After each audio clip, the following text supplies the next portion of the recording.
So let us get started now.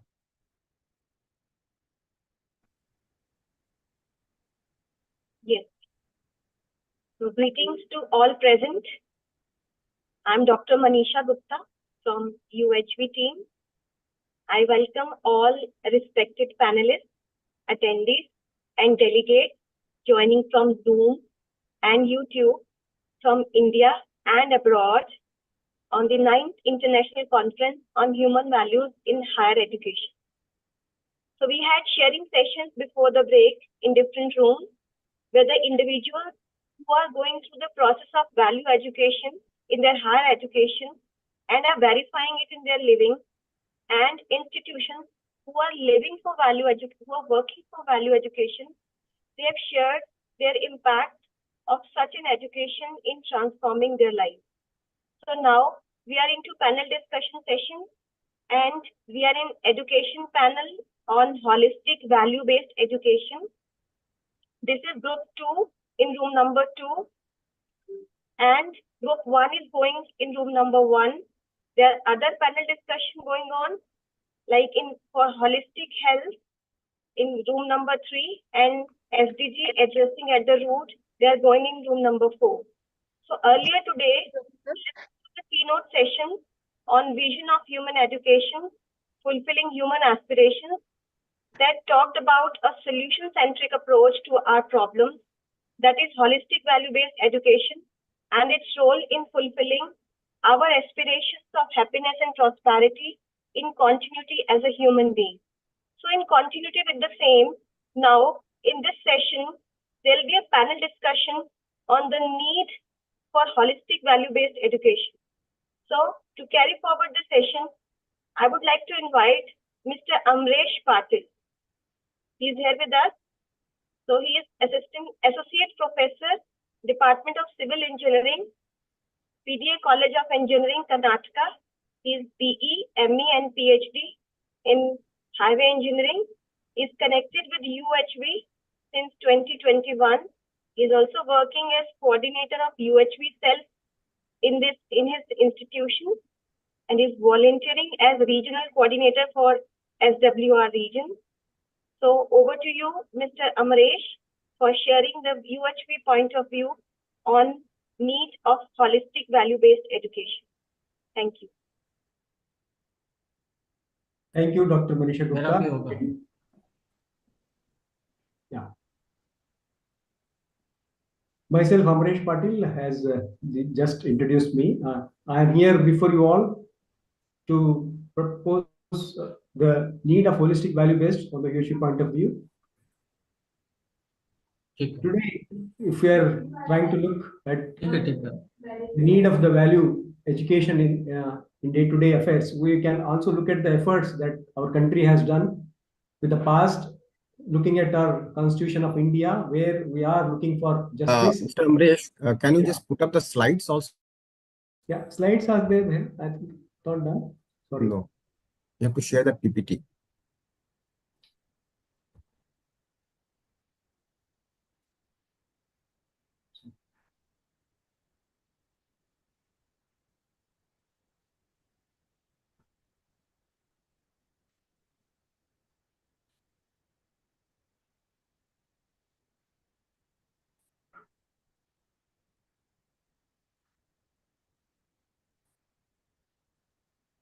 Hope it is visible now. Yeah, visible now. Thank you.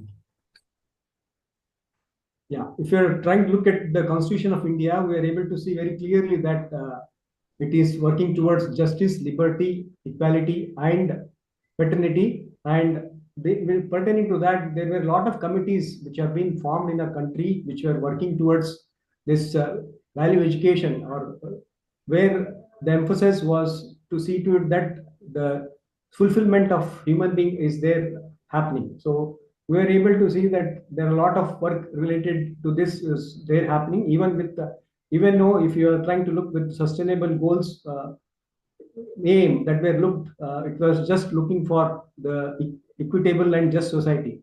And there are a lot of efforts being done with the AICT and UGC in handholding this understanding part of these values, and in that a major role is being taken over by the National Education Policy 2020, which was trying to help and fill in the gaps which were prevailing in the education system.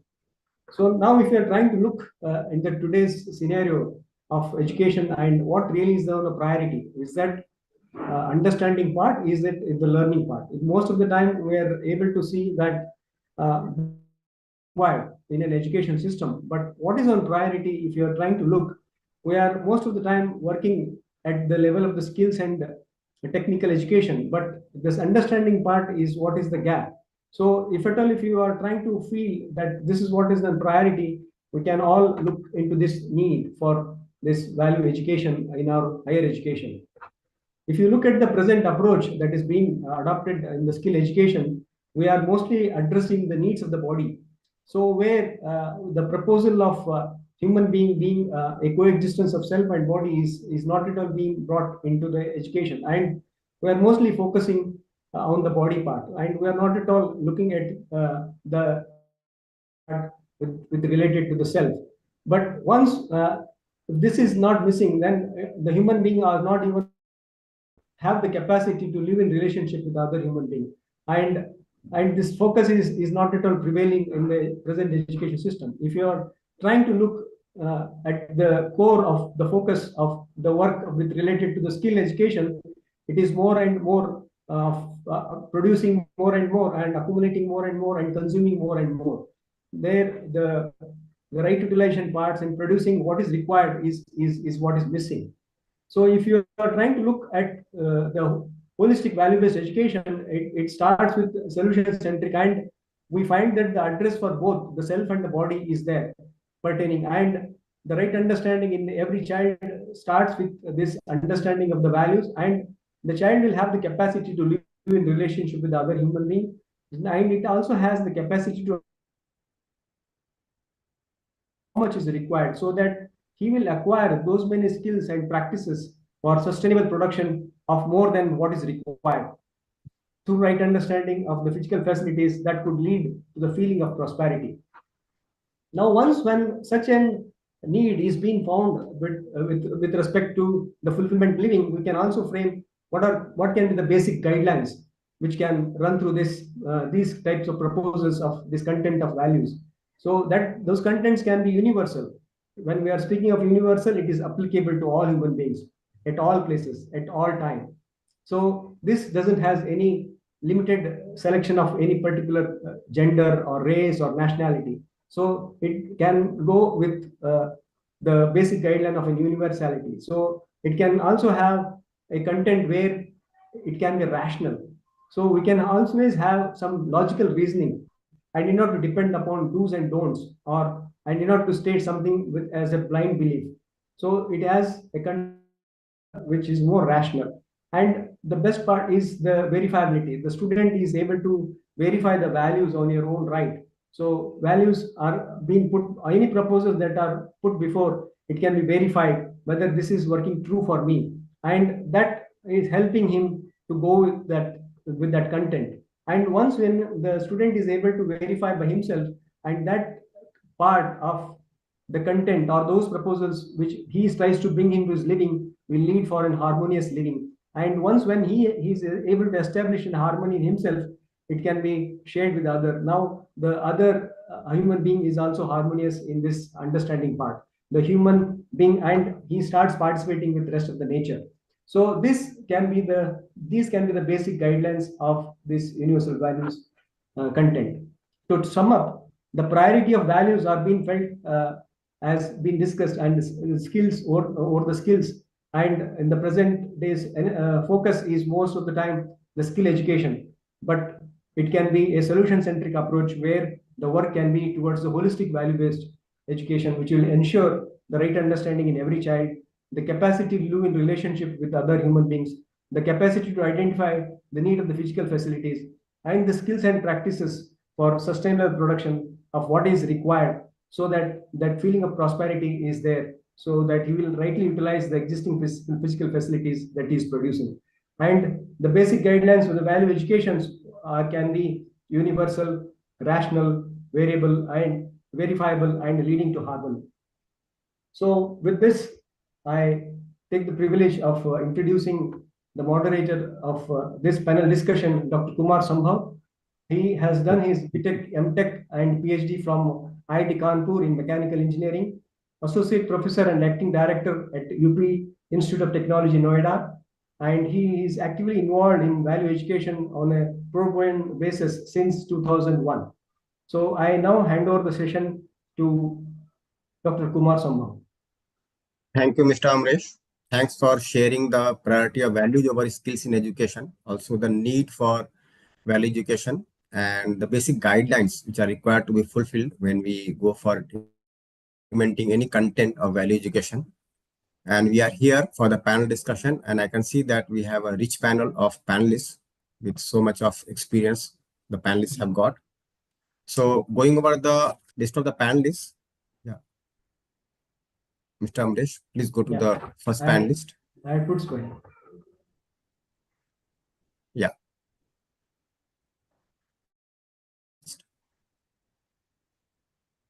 So we have Dr. Ashok Kumar Gupta.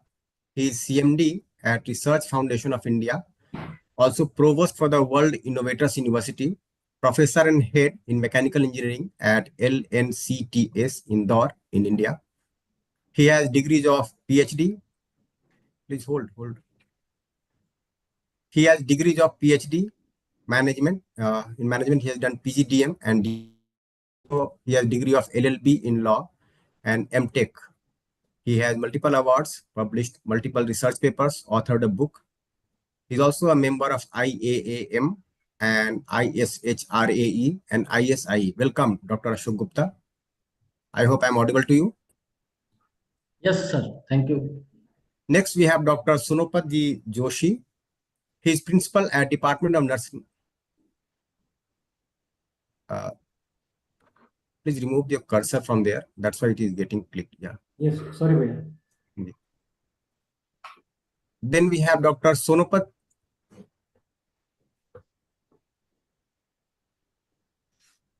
I hope it is okay, Bhaiya. Yeah, yes, sorry. Then we have Dr. Sonopant Ji Joshi. He is principal in the Department of Nursing at Maharashtra University of Health Sciences in Nashik, India. He has degrees of PhD, MSc in Nursing, MSc in Disaster Management, and he also has awards, published multiple research papers, authored a book, guided PhD students, and also a life member of Trained Nurses Association of India. Welcome, Dr. Sonopant. You are able to hear me? Dr. Sonopant. Next, we have Professor K. Chandrabhushan Rao. He is Director of the Internal Quality Assurance Cell and also a Professor of Electronics and Communication Engineering at JNTU, Gurujada Vizianagaram in India. He has fellowships in IETE, ISTE, SEMC, also certified in NBA and NAC consultant and trainer, published research papers, has patents, and also a senior IEEE member. Welcome, Professor Chandrabhushan Rao. Next, we have Professor P.K. Viswas.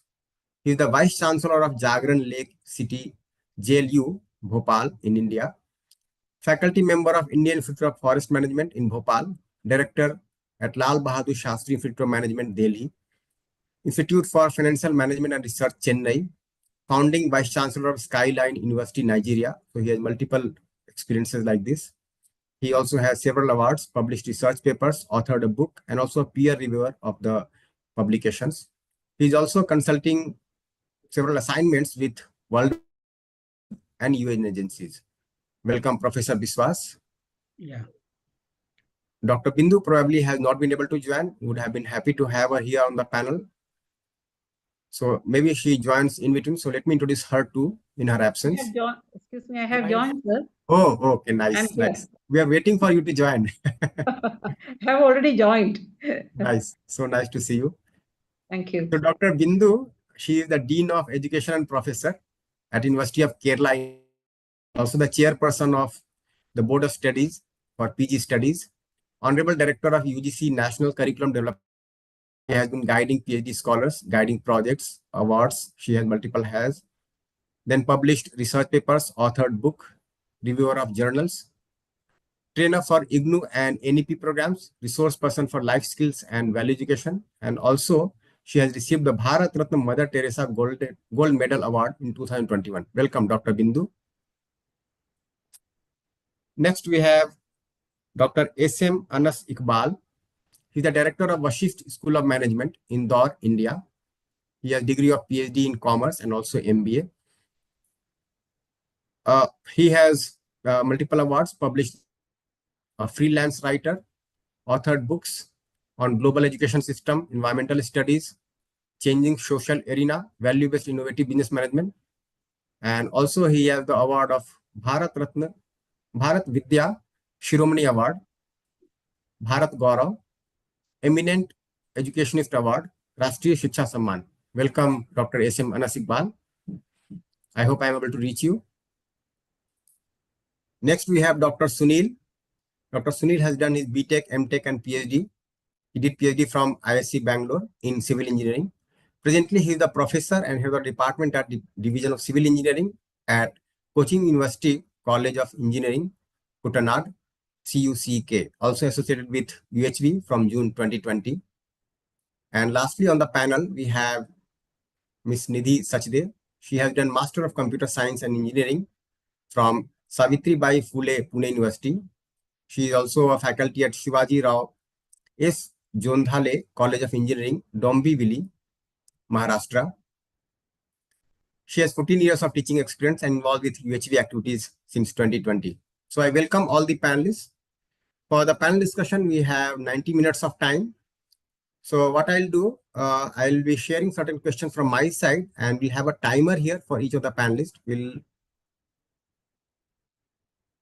So one panelist would be given 3 minutes of time to begin with, and depending on the way the discussion progresses, maybe we'll have to cut down the time towards the end if questions are still left. So our purpose for the panel discussion is to bring out our views regarding the need for holistic value-based education. And I hope you have listened to the keynote lecture by Ganesh Bagadia ji today morning, where you could see that we are trying to work for education, which can be a pillar of a humane society. So with that in focus, let us begin our discussion. So I'll ask my first question to Dr. Ashok Kumar Gupta. So Mr. Amresh shared about the priority of values over skills. So how do you see the priority of values over today, particularly in the higher education? Dr. Gupta. Okay, thanks for calling me. Values and skills both are important in education.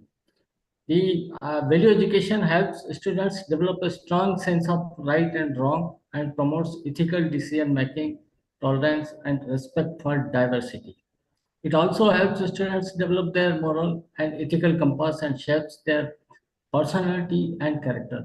On the other hand, skills is the ability to perform a task within a given time by implementing the knowledge acquired through rigorous training and experience.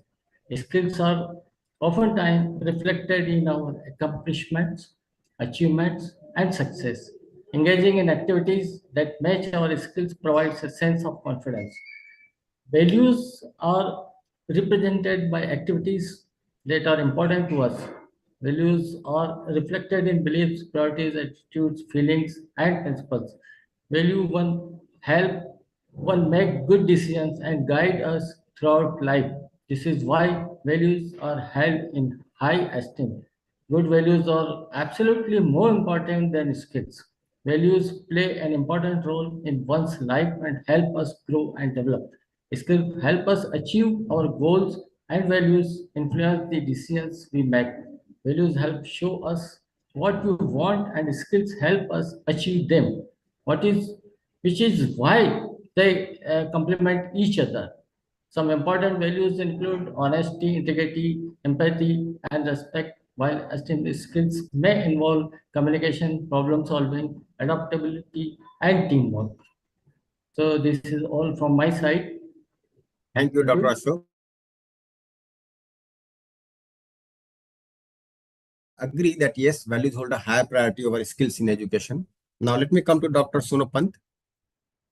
Dr. Sonopant. He is going to join in 10 minutes. Oh, okay.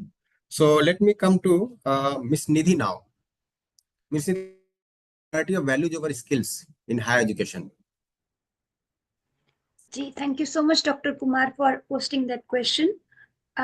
with this experience of last 4 years working with value education, I could clearly see that those individuals who went through it were clearly able to decide on what to do at each stage of their life. So be it a student or be it our alumna who has completed his course on value education has clearly been able to decide that what is important for them to choose as a career. The second part was with this value education content, each individual at their family level were able to take better decisions towards fulfillment of the family members. So they were clearly able to give the priority to relationships over physical facility. And the third part, this physical facility concern, just now I went through a sharing of one of the alumni, and he was able to share that during the tough times of layoff, after working for 2 years, he went through a layoff. But at that time also, with this clarity of physical facility and feeling of prosperity, he was able to deal with that situation with stability. And that helps me to see clearly for myself as well as those who went through it that values hold higher priority over skills. Thank you so much. Thank you, Ms. Nidhi. You brought out a very important point. And we can see that on one hand, the technical part in education is on the rise. The education is becoming more and more sophisticated, more and more technical. And on the other hand, we can see the psychological stresses growing among the students. I just came to know about one elite institute of our country that about 1/3 of the students are taking antidepressant pills or something like that. So this kind of problem is there, right? And that's why it is really important to discuss the importance of values in education. Thank you, Ms. Nidhi. Now let me come to Professor K. Chandrabhushan Rao. So what would be your take on this, Professor Rao? Yes, sir. Thank you, sir. Thank you for giving me this great opportunity. After a long time, I could hear your voice, sir. Thank you. During Corona time, really wonderful words from you. Really felt so happy psychologically. Not only me, my family members, and as well, sir. Thank you very much for this particular aspect. From there onwards, continuously following your lectures. So my view is, sir, actually, whatever topics given to me, I have prepared myself. As the earlier speaker said, one point I do agree, sir. Present day scenario at higher education, the students coming after 16 years, 17 years age group, 17, 18, 19, 20 years age group, where they lack emotional intelligence. They lack self-confidence. They lack critical thinking. They lack about decision making. These are the issues I have observed over the period of my career as a teacher in the classroom, outside the classroom. But the solution, obviously the solution is value education, sir. I do agree with this because that has to be integrated in the curriculum with the proper purpose of thought. The point is every day, because as a director academic planning in this university, in the curriculum itself, the moment I propose 3-credit course or something like that, people usually object that, see, core is disturbing, elective is disturbing, like that the people are telling. The reason is they don't know the importance of this. That's the main point of the concern, sir. So my request to the humble, from my side, to the august presence and then intellectual people, please make it a mandatory course from school level, at intermediate level, and at higher education, sir. The reason is, today I have seen one message, sir. In Japan, up to 6 years, there were no examinations, there were no formal studies, there were nothing. They tell only values in the classroom.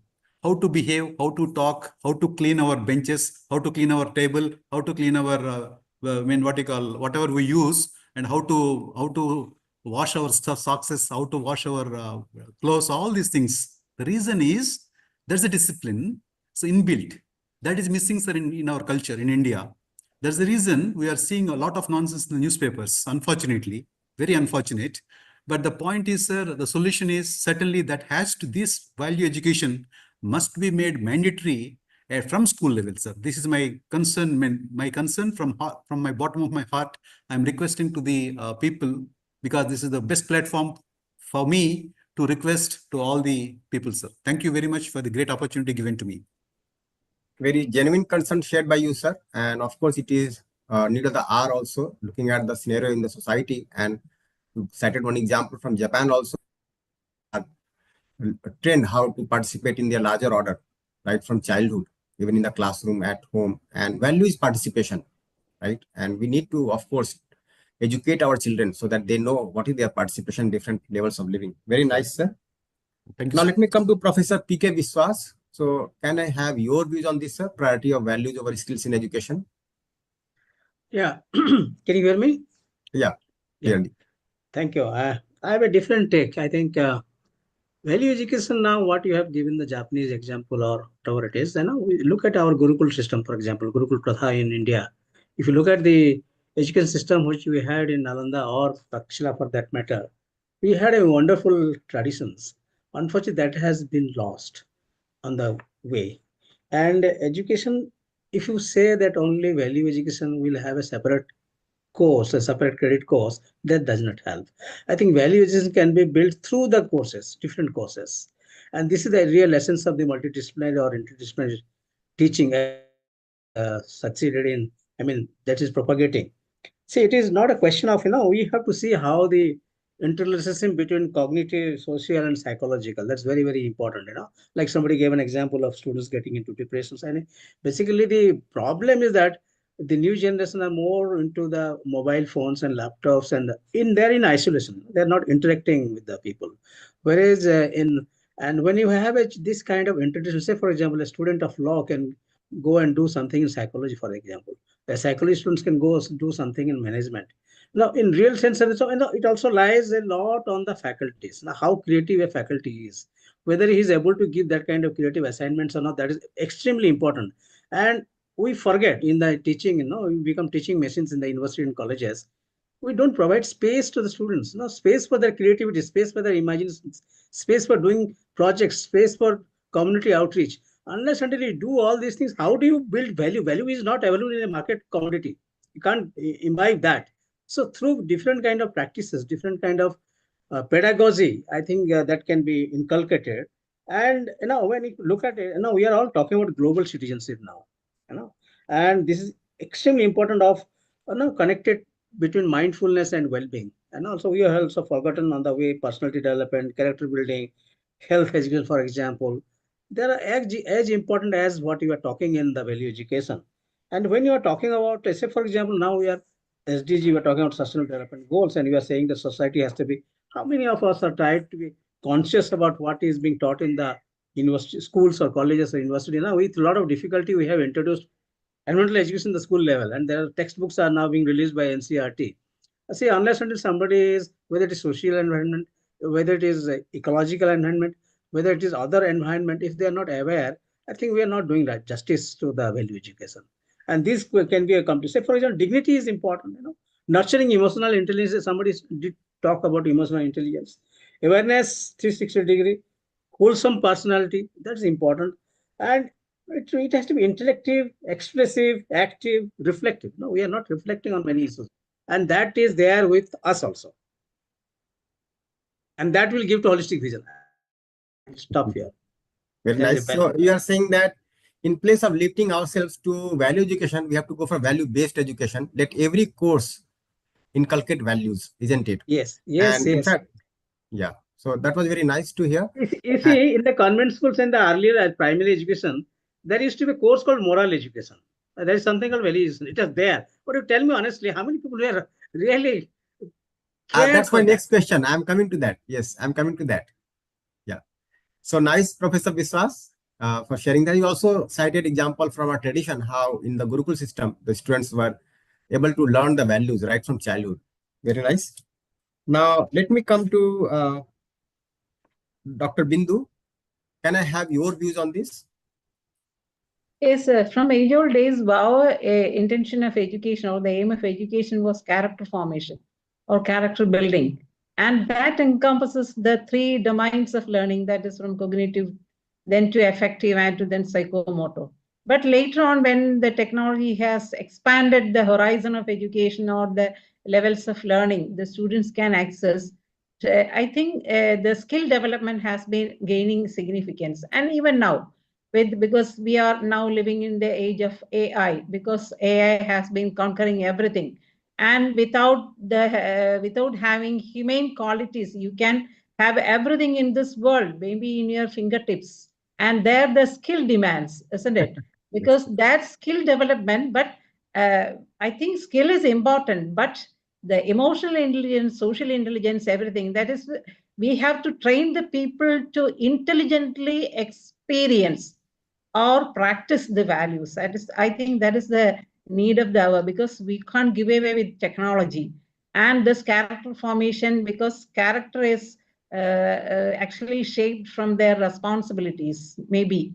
The youth are more aware of the rights rather than their responsibilities, because anybody can help, or any resource can help them from running away from their responsibilities, and somebody help. Maybe the robotics, even the robots can help them to do their work. There, the humane element is missing. Yes. And so that is, rather than making them to give away with the values, you have to integrate values in their life, maybe in this technological era, in whatever ways we can integrate it. Because weighing the values and the skills, there is not much difference in this balancing, or there is a competition among the people whether to value or whether to get skilled in the sense you can access or acquire anything from anywhere.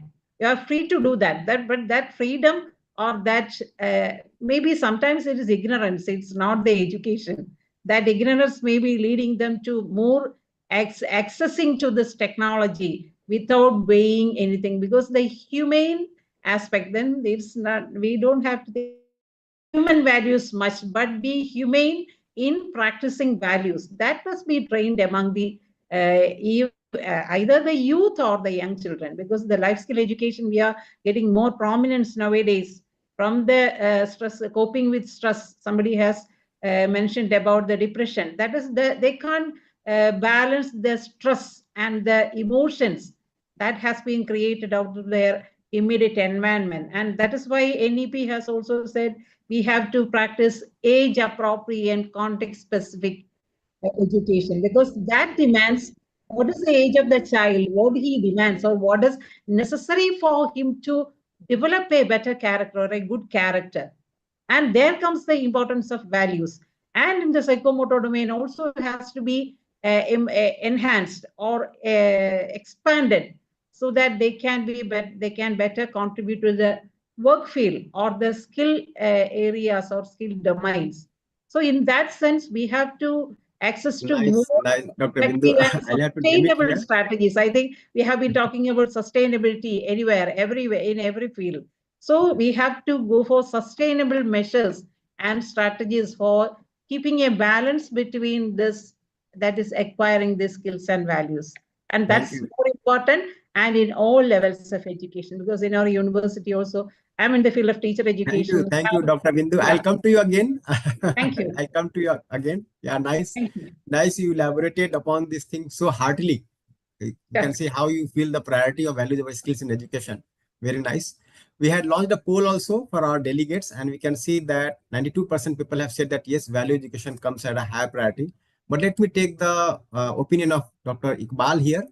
Hello, Dr. Iqbal. What would be your take on this? You are muted. Yes. Thank you, Dr. Kumar. As in the introductory presentation that says that in value education, what is valuable for human happiness? Again, in this present era, the youth are living in this two kind of happiness. One is real happiness, one is fake happiness. Because in this digital era, when people are more happy that there's a lot of followers on the Instagram or the WhatsApp, the Facebook and other platforms, but they haven't any kind of good or real friends with them. as the questions or as the discussion is the priority of values over skill in education, no doubt values and skills are complementary to each other, but values are on the priority, because until unless we could not decide the human values or the set values, um, if we get or just got a good skills in a student, but that skill will be misutilized, or that will be utilized in some other ways. So that is a very important, because there's an essential complementary between the two, so that values and skills. But first, to understand to what to do in the better for the society, then we'll go for the skill as what to do. So that is because values are more important, and I totally agree with the Professor Biswas sir, as he quoted for this. We are losing, or we are forgetting this Gurukul Pranali, because where the shishya goes to the gurus to learn something, to learn for the society, for अपने राज्य में क्या कैसे कर सकते हैं, they have to learn from their gurus. So here the students are getting the material from the colleges or the schools, but I think somehow they are losing some kind of values directly or indirectly. That is the Nice, Dr. Iqbal. So you also are able to see clearly the priority of values over skills. Now let me take the opinion of Dr. Sunil here. Dr. Sunil has been some time and also has been conducting workshops in multiple places. Yeah, Dr. Sunil, what would be your take on this? Yeah, thank you, Dr. Kumar. I hope I am audible to you. Yes. Thank you. So I have been listening to the panelists regarding their take on this importance of value education and skill education. So as Dr. Kumar said, I have been into this value education for some time. I could see that the purpose of value education, or rather the purpose of education, if you look at, as one of the panelists said, it is transformation of the student, maybe in all levels. Now, if you look at those highly educated people who were students earlier, now when they are working in their profession, in their current work scenario, we can see there is a lot of corruption, there is a lot of bribery, there is a lot of unfair means by which they are going. So skills are there, and they have learned the skills in a very, maybe in their most, the best fashion. But what is missing is value. That's what I can see. So when the values are now guiding these skills, as it is proposed in the UHP point of view presenter, Mr. Amaresh Patil, we can see that when this value guidance is there upon the skills, that is what to do part is given more importance than the how to do part, but both are important. Then the how to apply the skills, how to rightly apply the skills will also be there. This kind of bribery, this kind of domination upon the people in society, this won't be there in that case. But we have to start from if it is not started from the school education, into higher education, when we offer these skills, as one of the panelists rightly pointed out, we can offer this into like value-based education. That's what we are coming to later. But of course, the priority, if you look at, the priority can be given to this value education upon the skill education. Now, I can quote many examples of my students also. Some of the students are scoring very good in their academics. Some of the students are doing well in their practicals, maybe in their projects. But when it comes to the real practice, something is missing. Maybe they are failing in these group activities. Maybe they are failing in their activities at their workplace. Whenever a group project is given to them. So for this group activity, for this collaborative work, I think this value education is required. So my take on this is value education can be given the higher priority than skill education, but both are essential. There are a lot of skills, and these skills will be much better applied or rightly applied through this guidance of this value education. That's my take. Over to you. Thank you. Yeah, nicely pointed out that yes, both are important, and the skill can be rightly utilized, also rightly developed when we have the understanding of values. Very nice. So now let me come to Dr. Ashok Gupta again. So my question would be like, we can all see that teaching of human values is somewhat different from other courses. It's not information transfer, but it is basically transformation. It is character building. So can you give some suggestions regarding how to ensure this kind of transformation through teaching in the classroom? What measures can be taken? Some suggestion from your side? Okay. Thank you, Dr. Kumar. The value of an entity is its participation in the higher order of which it is a part. The context is always the higher order. Value has to do with the participation of a unit in the larger order. We can take an example, a piece of chalk is a unit. The classroom is the larger order of this unit. The value of chalk is that it can be used to write on the blackboard for the desired functioning of the classroom. The value of role of a human being is its participation in the larger order. That is, my role is in living with other human beings is to ensure the feeling of respect in the relationship. I feel happy in fulfilling my role and it is fulfilling for others as well. The value is worth understanding, worth thinking about, worth living.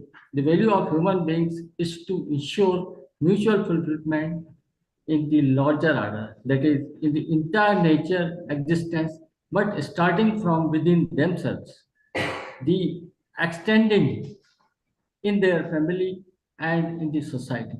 Hence, to understand human values, we need to study the human entirely, along with all that is there in the entire nature existence, which constitutes the larger order. We need to explore and understand things as they are, so that we are able to recognize and fulfill our participation with them. That means the content or scope of study has to be all encompassing. That is, it has to cover all dimensions of human beings: thought, behavior, work, and realization. It has to cover all levels of human living, individual, family, society, nature, and existence. Accordingly, the content of value education has to be to understand human being, human aspirations, happiness, understand the goal of human life, comprehensively understand the other entities in nature, the innate interconnectedness, the harmony in the nature existence, and finally the role of human being in the nature existence. That is all from my side. Thank you. Okay, thank you, Dr. Ashok. Now, let me take this question to Dr. Biswas. So, when you go for teaching certain things pertaining to value in a classroom, so how would you like to make it explorative? Maybe through lecture or through exercises, through assignments, through certain things. So, can you give some suggestion on that? And you are also talking about value-based education. Yeah. I think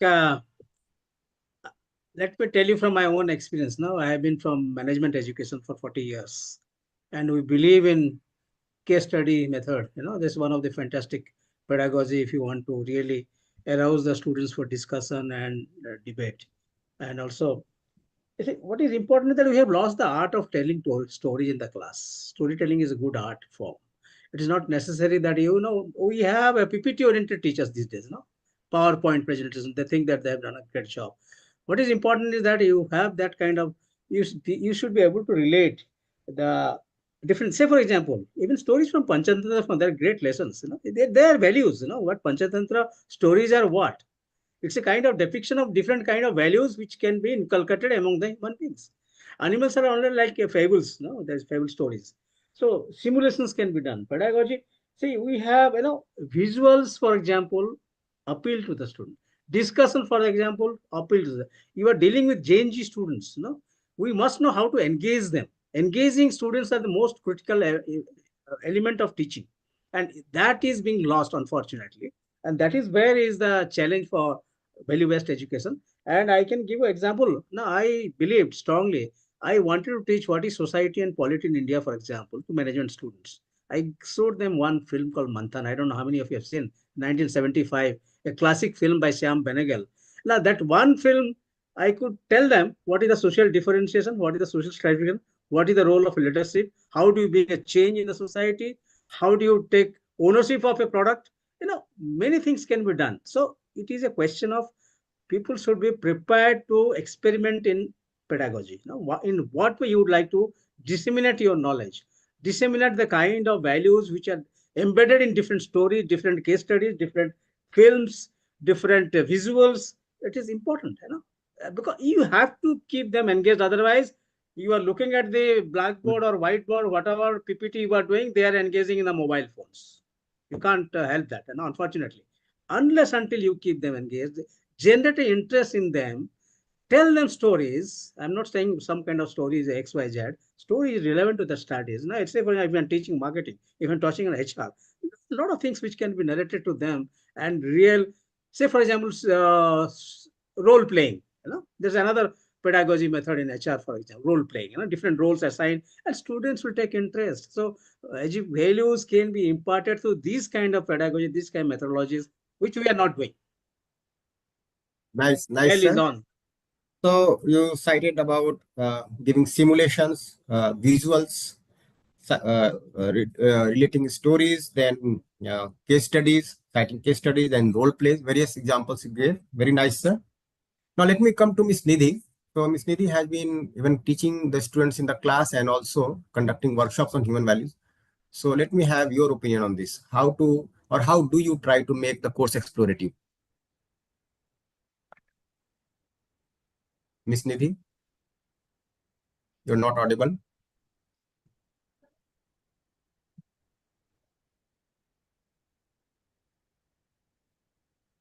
Okay. In the meantime, then let me come to Professor K. Chandrabhushan Rao.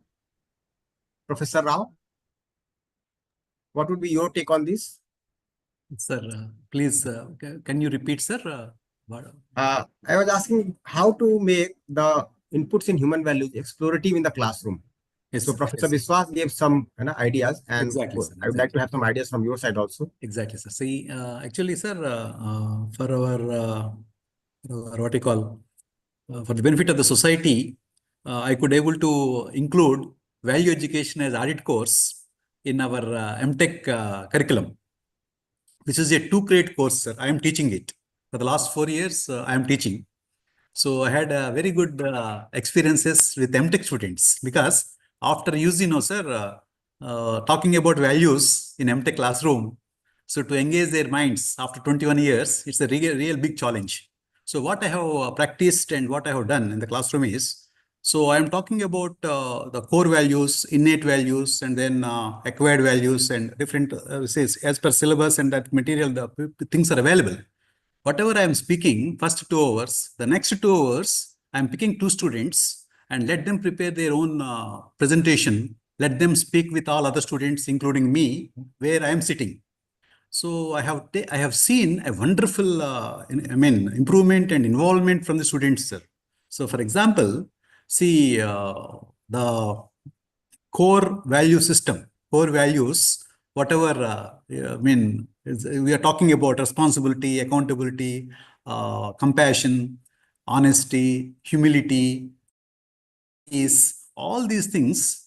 They have given us wonderful examples from their childhood, from their earlier classes, from their teachers, from their family, friends, etc. So really, it's a wonderful learning experience to me as well, sir.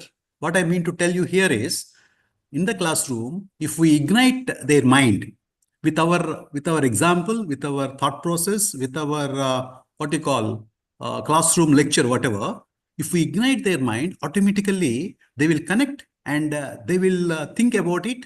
Obviously, they will tell their own examples to all other people, so that will be percolated to all other around the society or around the people around them. This is how I am practicing, sir. I am telling the same thing to our UG students as well, because I am requesting MTech students to come to my UG classrooms whenever time permits. They are telling the same examples in our classrooms, sir. Accordingly, I am engaging them, and I'm transferring value education principles in this model, sir. Very nice, sir. So let me just give a word of caution here, what Dr. Biswas was also saying. So when we are sharing visuals or stories or case studies or role plays, then and the way you also mentioned. So we do have to allow questioning to the students so that they are able to question every role, every character that is being showed to them. With that, we can go ahead with this. So that is nice. Now I can see that Miss Nidhi, who had lost her connection earlier, now she is also available. Yeah, Miss Nidhi, what would be your take on this? You have been teaching the course in the classroom and also conducting workshops of faculty, I came to know. So can you share your views on this briefly? Dr. Sambhav, actually some technical error on her side. She's unable to unmute her mic. Oh, okay, okay. Fine. So let me now come to Dr. Bindu. Yeah, please. Yes, sir. Because in the higher education system and in the teacher education system, we have found that the community engagement programs have been very successful in imparting values, even though they are matured enough to handle the children or handle the community. They are having first-hand experiences because we have the school adoption program, village adoption program, and adopting the child education of the child. Then community living camps have been organized. Then awareness programs, everything we arrange for the children or students in the higher education. But coming to the school education system, I think we have been practicing the stories, that is, as Sir has pointed out, the storytelling, then making them view cinema, that is, cinemas having some moral stories, and then engaging the students in the extracurricular activities very much. I think the content has given more prominence here rather than the learning of this extracurricular or engaging them in the extracurricular activities. I think that have made them to give away the values, or they are not in the scenario of value education or inculcating values. They are gaining more importance. Rather, we have pointed out the skill development. And the NEP has pointed out blended learning. That is, with the help of technology, you can learn from real life context, where you can engage yourself in learning in all the three domains. There they are getting values, because in Kerala we have the flood situation in consecutive years from 2018 to 21. There the youth have expressed their utmost potential in helping the students. They have been practicing the values, their knowledge, everything. But we can't wait for some disaster or any calamity to come over and make people learn these values. So that kind of first-hand experiences we have with them. And even in the classroom, we have the flipped classroom, virtual learning environments, and that kind of technology assisted learning is very much available. And even the students are able to develop content pedagogic and content knowledge, TPCK, we can term it like that. And that kind of knowledge creation or knowledge development, or sometimes the innovations or construction of knowledge, that will help in them acquiring these values, because they are interacting with the real world context. So that kind of a learning or that kind of exposure, that is to the outside world rather than in the classroom, and just not roaming around in the virtual world. They have the mobile phones, computer, laptops, everything, and the virtual labs even. So there also they can be guided to see the life of people. We are talking about life skill education, soft skill education. Everywhere we have the possibility. Thank you. Nice, Dr. Bindu. So you're saying that in addition to classroom teaching, we have to expose them to the real life scenarios and help them participate. Yes, very nice. Now let me come to Dr. Anas. Views on this, Dr. Anas? Yes, sir. Very nice, sir. Sir, actually, we are conducting some role play teaching in our college, and where we are giving some case study that is based on the value educations, certain stories and certain crime story. Even I've taken some crime story also, and to solve is the human values and given to the student, and then taken back from their feedback in the write-up form. What will be the other options to solve this kind of crime scenes?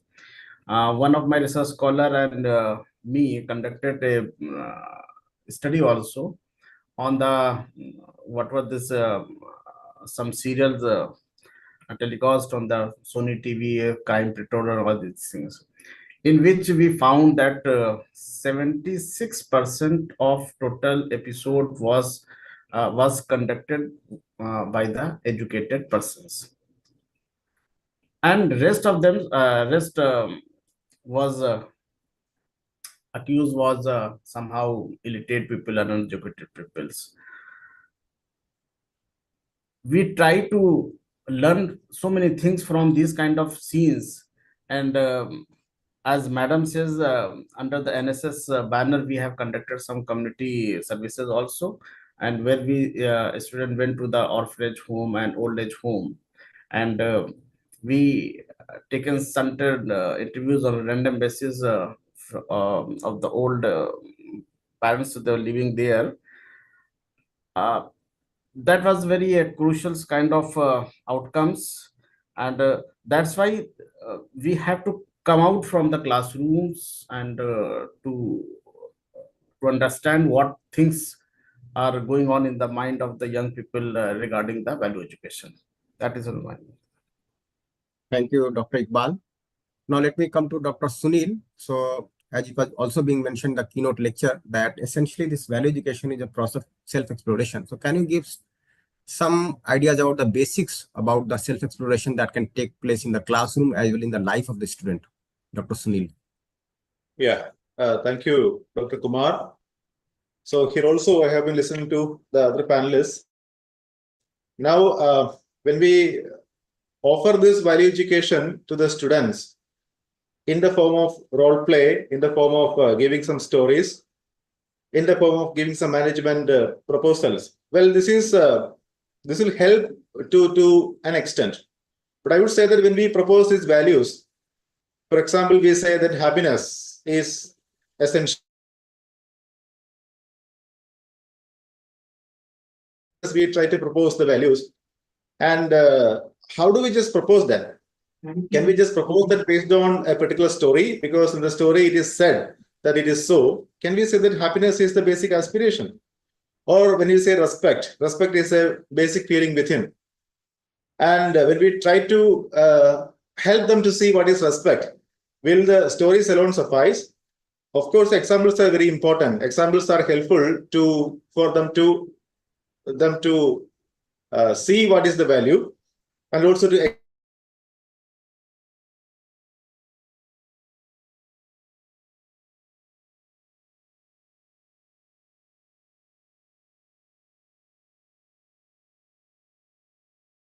explore within. So unless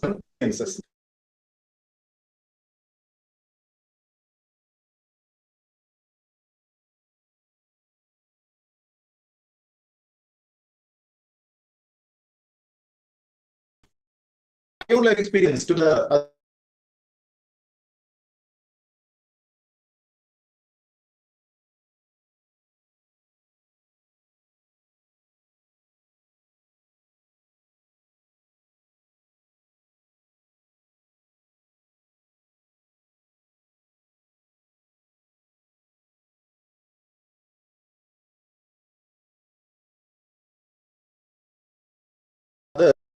even otherwise, the value can be ensured within every one of us.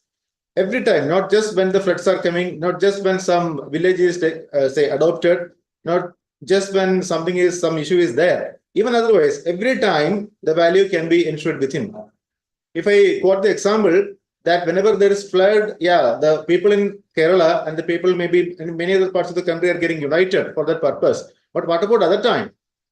Other times we can see that we go into our previous sanskar, that we are trying to say that you are bad, this is bad, that is bad, everything is bad. So what I think is value is to be ensured within every human being. I am taking my own example. Every time, not just that, not based on events, but based on our own understanding. And for this understanding part, self-exploration is very important. That's my take. Over to you. Nice. Thanks, Dr. Sunil.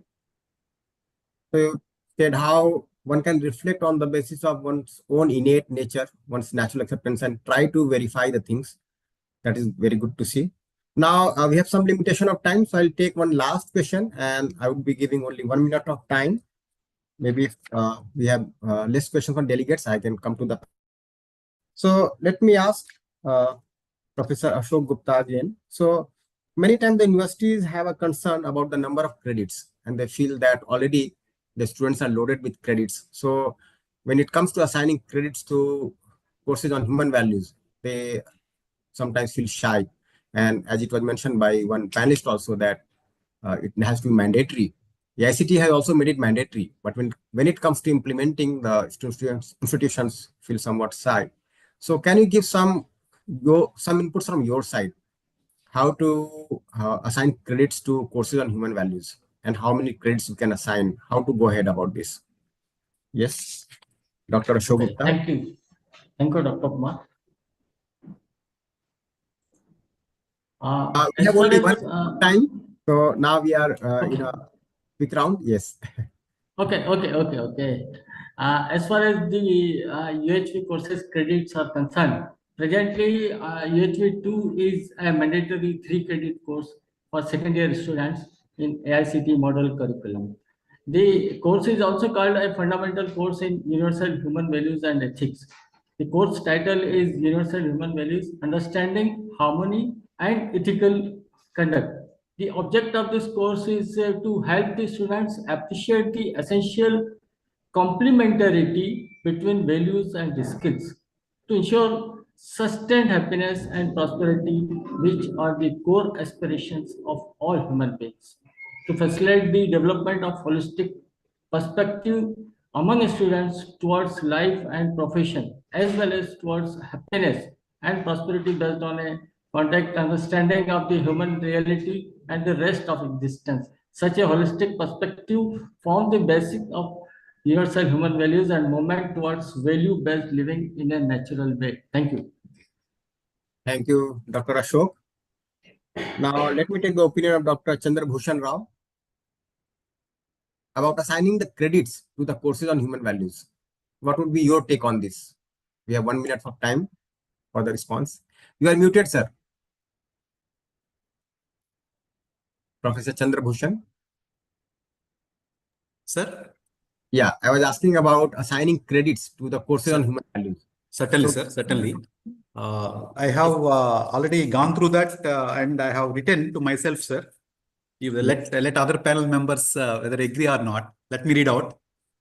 If the human values is kept as a basic core course, maybe 1 credit or 2 credit courses can be given, sir. If it is in deeper learning for certain branches, maybe 3 to 4 credits also can be offered if the administration agrees. But as you said, rightly pointed out, even ACT and UGC already given mandatory, but still we could not do it as a mandatory course at UG level. In that case, maybe 0.5 to 2 credits may be given, or 2 to 3 credits may be given, or at least 1 credit may be given as interdisciplinary course or extracurricular course. So this may be this may work for many universities. And I have mentioned as 3 to 4 credit courses, maybe 14 hours may be given. 2 credit courses, maybe 6 to 8 weeks may be given. 3 to 4 credits, 14 weeks may be given. 2 credits, 6 to 8 weeks may be given. 1 credit, 2 to 3 days or 1 week maximum may be given. And in our JNTU system, sir, we have proposed the summer break, 8 weeks. We have proposed as a 8-week course, either online or offline, based on the student's interest. We are providing, sir, as a project, or as a course, as per the student's convenience. And in that case, 4 to 6 credits we are giving, sir, as a community service project, a CSP, sir, community service project, under which we are guiding students to adopt a nearby village and then going to our otherwise nearby schools to educate children about these values and coming back and submit the report in what way they have delivered. So in that manner, many students were very much interested and they are doing by their own interest, by their own heart. And then we are very proud to say this, sir, And not all, but more than 50% students are really involving in this, sir. So we are getting a good feedback from students, from parents, and from the schools also. This is the model we are following, sir. And here we are assessing continuous assessment also we are doing, and peer and self-assessment also we are doing, sir. Because to award credits as well, because the mechanism has to be built in the system itself, because whatever they submit, we cannot, without assessment, we are not giving credits. So this is a system, internal system arrangements for the last 3-4 years. We strived our best, and then accordingly we are doing it, sir. This is my sincere submission from my side.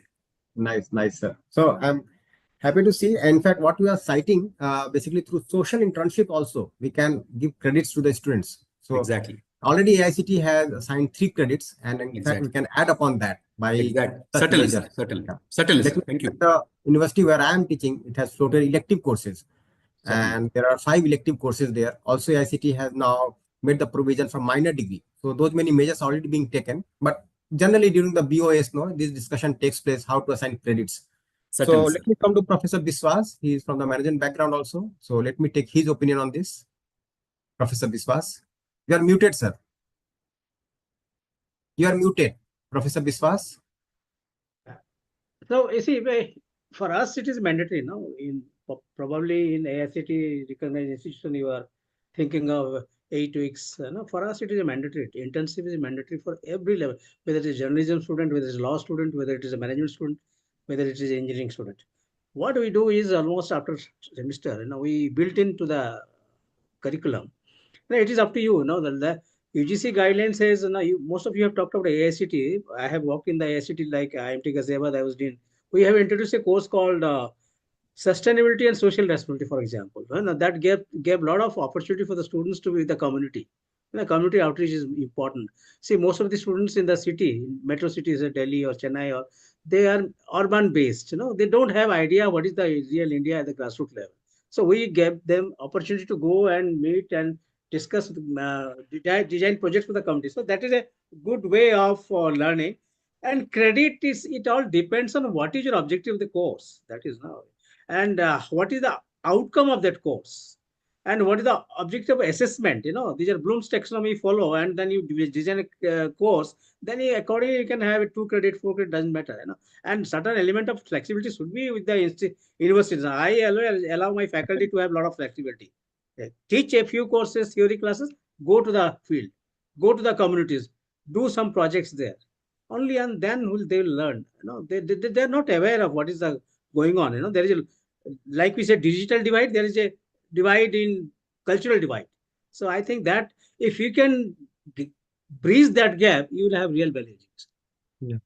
Thanks for mentioning UGC. I'm also reminded of NAC. In fact, in NAC also, if you look at the criterion 3, it says that in addition to research, you have to go for extension.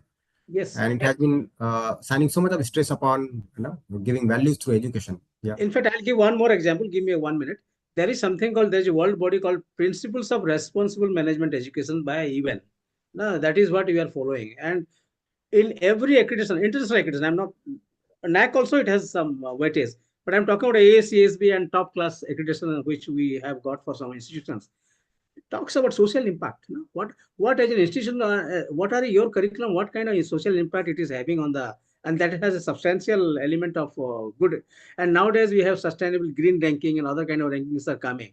UGC is now making it mandatory in all over the world. And India also is adopting. And I think that is where, see, what is happening in climate change? What is happening to water resources? What is happening to the poverty, for example? Livelihood. See, these are the real life examples of learning values, how to respect nature. We'll come to that. There is some limitation of time. Yes, maybe after the panel discussion is over, we can. What is the values? Normally, very nice, sir. Now let me come to Dr. Bindu. Quick response from your side, Dr. Bindu. Yes, sir. I think there is a little apprehension when we are trying to teach them under the heading that is value education. Sometimes we feel we're not comfortable also. But I think the community engagement programs, it is applicable to either to the languages or social sciences or even to science subjects. They are knowingly or unknowingly, they are getting opportunity to inculcate these values. And that is also possible in our curriculum or in our universities. We have a basket of courses, that is 2 credits and 1 credit courses, through which that is self-development courses. There also we are focusing on these kind of courses where whether the credit not matters, but they are getting an acquaintance to new fields or the out of field, that is out of their faculties. They are getting space to explore themselves, maybe. And that is thereby they are acquiring these values. That is self-development courses, generic courses, then experiential learning courses, everything. These credits not deliberately included in the curriculum, but they are being integrated in the content so that they are getting first-hand experiences and they are able to interact with the real world so that they can have that kind of a learning and acquiring values from their own assessment. So that kind of a possibilities we are giving chances to our students. Nice sharing, ma'am. Nice sharing. Dr. Iqbal, what would be your take on that? You also must have been through several boards of studies, and this kind of discussion might have taken place. Yeah. Sir, as in Madhya Pradesh, the higher education department already implemented NAP 2020, in which there's a 2 credit foundation course is there for the value educations, value educations. But I have questions regarding the assessment of this value education system, because assessment is on the base of MCQ only. I recommend that credit should be increased 2 to 4, and that should be converted into some kind of community engagement programs, community engagement activities, the compulsory part of the curriculums of 2 or 4 active credits. That is very important, because only credit allotment is will not solve the problem, I think, until unless how we are taking activities in that particular credits. That is from my side. Thank you, Dr. Iqbal. So, Dr. Sunil, what would be your take on that? Assigning credits to courses on human values. Yeah, so as we discussed just now regarding the exploratory way of learning value education, and if you look at any other subject, any other course, the way of learning can be explorative. So for that, we give this credit, that's one thing. So we need time for that. So this time is also somewhat mapped with credit. And also it is said that the community learning, the other examples, the practices which we are proposing, for all these we require time. So for the self-exploration of students, we require time, that's one thing. And second thing is regarding the seriousness part. So whenever the students are taking a particular program, they also look at what is the evaluation part. So evaluation part has to be designed very properly. So we can discuss upon that in detail later. But looking at the evaluation part, the students will be having some amount of importance when the credits are being offered to this value education. So like any other subject, importance has to be given, credits has to be given to this value education. And I welcome AICT's initiative to give this 3 credit program UHP2 and many other programs in the future also. Okay, over to you. Thank you. Thank you. Very nice and quick response. Yes, now we can open the panel for discussion with the delegates. So I request the delegates to raise their hands. If there is any question you would like to ask, you can address all the panelists or you can address a particular panelist also, up to you. You may raise your hand. Yeah, Ms. Neetu Chauhan. I hope you have a mic. Yes. You have a mic now. Yes. Yeah. Namaste to all the panelists present here. Am I audible, sir? Yeah, you are audible. Yeah, I have a question. So anyone can answer. So in universities where this UHV 1 or 2 are not there in the curriculum, so is it a good idea to introduce it as a value-added course? So maybe the panelists who belong to any university where the student induction program or the course in the second year has not been introduced as per the norms of AICT, maybe the university might also not be under AICT, it could be under UGC also. So can you throw some light on this, where it has not been mandated either in the first year or the second year? So what measure have you taken to introduce this course? Some input was given in that direction, but maybe if someone else would like to speak on that. Anyone? You may just unmute yourself and speak up. Yes, there are much chances for this value-added courses, sir. because Yeah. it has been, apart from the stipulated curriculum, anybody is free to offer this value-added courses, because if the faculty is taking interest in designing their own courses and imparting this to students, because that kind of a flexibility is available in the universities. So value-added courses, or in the curriculum itself, we can include a 4-credit or 2-credit course like value education itself. Okay. Yes. In fact, NAC also makes provision for value-added courses. So we can, of course, utilize that provision. I think there is only one hand raised, and we can have the response from all the panelists now. Maybe Dr. Biswas, any opinion from your side? I personally believe that certain amount of flexibility is granted both by AICT as well as UGC. There are courses like for undergrad I have seen in my university, ability enhancement courses. There are 2-credit or 4 credits there. So it is up to you how, when you design the curriculum, when you design in the POS, you can always get into this. I don't think any problem in that. What is important, what is your intent? What do you want to impart to the students? That is important. And we can always make it a core or elective. Elective, there is a chance. I think this kind of education should be core, according to me. Make it core. And there are provisions in both in UGC as well as in AICT that scope. You see, UGC, AICT, for example, in a postgraduate level, I'm talking because my most activities are in teaching postgraduate and PhD students. So mostly they say 10-50 hours in a 2 years course. But that does not say it's a minimum requirement. They do not say that if you teach more than that you are going to be hand. Nothing like that. So there are elements of flexibility which you must utilize for the benefit of the students, and whether using as an audit or elective or core, it is entirely up to the faculty and that particular department. And I don't see any problem. And I have given a lot of freedom to my all deans, so they do go ahead with that. I don't see any Nice. problem. Nice, sir. Very nice. We have one more hand raised here from Dr. Shalja. Yeah, please speak up. Yeah. Good afternoon, respected panelists and Kumar Sambhav Bhaiya.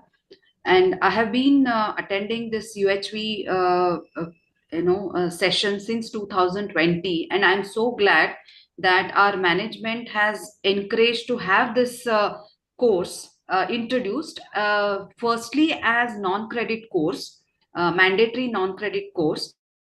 Now we have autonomous, and we have decided that to have this as a full-fledged 3-credit course. And then later on we had received a notification from AICT that 15 sessions from UHV1 have to be given mandatory. Since we are MBA institution and we get only 4 semesters, we may not get 4 years like that. So what we did was we coupled that 15 sessions, and UHV2 made it as a full-fledged 4-credit course. So that is offered in the first semester itself as a core course. So esteemed panelists can also tell us if that is a good move. But our experience says that students have really welcomed this particular introduction of UHV. One batch has already passed out under this, and it has been a wonderful reception by the students. And there is a lot of scope for us to also implement the UHV guidelines as far as pedagogy is concerned, like the exploration part is concerned, and also a lot of practicals that they can do. So this is my sharing rather than a question. So the question would be, you can please guide us if we can still do better. Okay. Dr. Sunil, would you like to share something here? Yeah, nice to listen from Dr. Shailaja regarding this, that they offer this as initially as a 0-credit program and then as a full-fledged program like with 4 credits.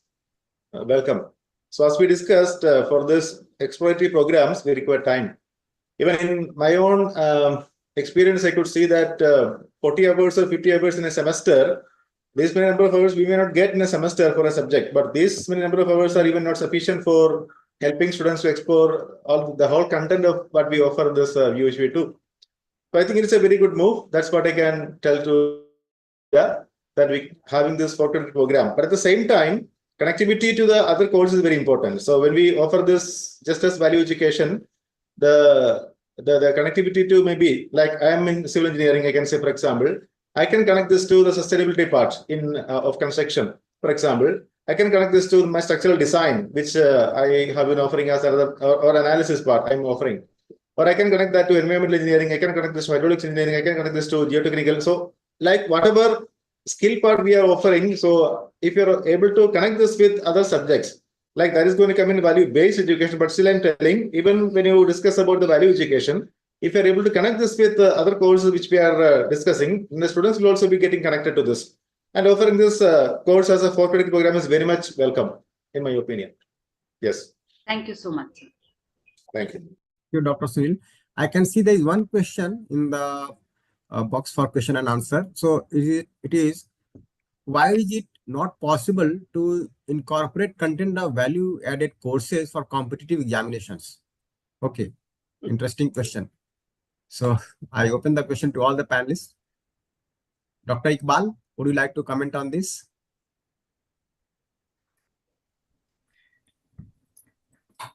Yes, sir, definitely. I hope this NFP 2020 is going to be implemented. In some states already implemented. And after the completion of one cycle, I hope the competitions, different competitive examinations, nature of the different competitive examination will also be changed. So if AICT is giving some credit on this particular course of human values, or even this UGC is already allotted some credit to the human values course, I hope after the completion of one cycle or two cycle, the syllabus of the different competitive examination will be changed according to this one, and human values question related to the human values will be added on in coming days. Yeah, nice. In fact, I do remember that there are questions on ethics. Only that the ethics guided by values would be there to supplement the questions, and that would be a good move from the bodies which are designing the question papers. So that is very nice. Dr. Chandrabhushan, any take from your side on this? Maybe you can couple the previous question also. Exactly. Thank you, sir. Thanks for the opportunity given. Actually, I was waiting. So let me come back to the examination on this value education. I do prefer, sir. Actually, all teachers must face this examination at almost every year, sir. Every year. I feel so. Even the professor or associate professor or assistant professor, whoever it may be, let them face this examination, because these days, sir, as you know, the research says that not only physical health, mental health is also very much critical to teach in the classroom, to teach, I mean, rather the behavior of the teachers in front of young minds. Certainly, that is very much essential. I agree, completely agree. AICTE, UGC, NAC, NBA, all regulating bodies to think about it. Let them put it as a mandatory thing for all teachers. Whether if they qualify, let them continue. Otherwise, up to them whether to allow them or not. Coming back to the credits, the credit courses, 3 credits, 4 credits, either core courses or elective courses or value-added courses, sir. See, my take on this is this has to be kept as a core course only, as per the mandatory norm given by AICTE, UGC, because I'm in technical education. As madam already said, we have 4 years luxury and 2 more years for PG courses, so that we can keep at any point of time. But maybe whereas MBA is a 2-year course, a 4-semester course, certainly it is tough for them to accommodate, but her take was good. Actually, that particular model was good, and we want to adopt in a similar way for our PG courses as well, sir. This is my take for both the questions. Thanks, sir. Now, one final response from Dr. Ashok Gupta. Yeah, Dr. Very Kumar, response. thank you. Thank you. I think higher education must aim to develop good, thoughtful, well-rounded, and creative individuals. Clarity of the human aspirations is essential to address the question, what is my purpose as a human being? It is also necessary to find the answer aspiration. Studies being done in the 21st century from various academicians and researchers in various domains show that there is an inherent incorrectedness in nature, even at the subatomic level. Studies in the domain of modern ecology, modern science, theory of relativity, quantum theory, etc., are now giving enough evidence of interconnectedness, which was earlier propagated in Indian ethos. Our academic curriculum is not equipped with such evidence. Thus, it is proposed that studies of such evidence should be taught in the syllabus of higher education. That is all from my side. Thank you. So it has been a very lively and very fruitful discussion with all the panelists. I thank all the panelists for giving your sincere thoughts, and we spoke very heartily about all the issues that were raised. So in the discussion, we talked about the priority of values over skills, and all the panelists agreed to this. Yes, in be it primary or secondary or higher education, values of course hold a higher priority, and we have to take it up seriously. We also talked about how to make the inputs in human values more explorative, and we got several ideas like developing the process of self-exploration, then sharing simulations, visuals, stories, case studies, role plays. So many things were cited, and so many examples were given, illustrations were given. Also, like not limiting the teaching to the classroom, but also taking the students outside and helping them explore the real world, giving projects, giving social internships that could be multiple ideas for making the course more explorative. And then we talked about assigning credits. So of course, I think all the panelists are already into the universities where the credits have been assigned, and they are trying to make room for more credits for the courses. That is very good to see. So we could see a very good opportunity here for ensuring holistic value-based education. And the good thing is that AICT took it up in 2017, then UGC came up, and I came to learn that now education boards are also considering this. So we all are able to see the need for this. In fact, now that the psychological problems are on the rise in particularly higher education, the government is also about the measures being taken by the institutions to eradicate this kind of problem. So many suicides are taking place. So I hope all of us are able to complement the multiple efforts being made by the government, by the boards and universities, so that value-based education can be implemented very emphatically. So we all can see the need for this, and I think we are a part of UHV team only. I say we all are a team working in various places, and we have a very important responsibility of making education value-based. So it was mentioned by Dr. Biswas also that we have to make the education value-based. And I'll go further to say that not only value-based education, it has to be value-based living. And not only limiting the inputs to the students, why not the faculty, why not the management, why not the leaders of our country, everyone, isn't it? So ultimately, we have to transform the society. We can see the pathetic condition that we are in today. I am here in NCR, and the pollution has been there for the past 7 days, isn't it? And so many bronchital problems are on the rise. So we can, of course, see that there is a need for a human society, and if other measures are not working, then education has to take up that responsibility. And we as educators have the primary role here. We have to develop ourselves. We have to develop the students so that our students who are going to be the parents of tomorrow, policy makers of tomorrow, teachers of tomorrow, isn't it? They are in line with this, and they are able to shape a better society for generations to come. So we had 2 hours of time, and the time is up now. I thank heartily all the panelists for speaking from their heart and sharing so many valuable inputs. Thank you all. Namaste. Thank you very much, sir. Thank you. Thank you very much. Thank you for giving this opportunity. So before leaving, I would like to update regarding the next session, Dr. Kumar. I just want to brief about the next session. Now from 3:30 to 4:30, the Zoom event they are on, and we can have end of the day networking with organizing partners. And shift 1 will end at 4:30 p.m. today, and shift 2 will start at 7 p.m. with inauguration, keynote, sharings, and panel sessions. So tomorrow, shift 1 will commence from 8 a.m. and we'll have keynote sessions on education for harmony in relationships from family to world family. There'll be sharing sessions, panel sessions also. So we'll all join tomorrow. And tomorrow panel discussions will be on the topic, on the theme, vision of holistic value-based education. And it will start from 1:30 p.m. will go up to 3 p.m. So we'll all join tomorrow. Till then, namaste to all. Thank you. Namaste, everyone. Namaste. Namaste.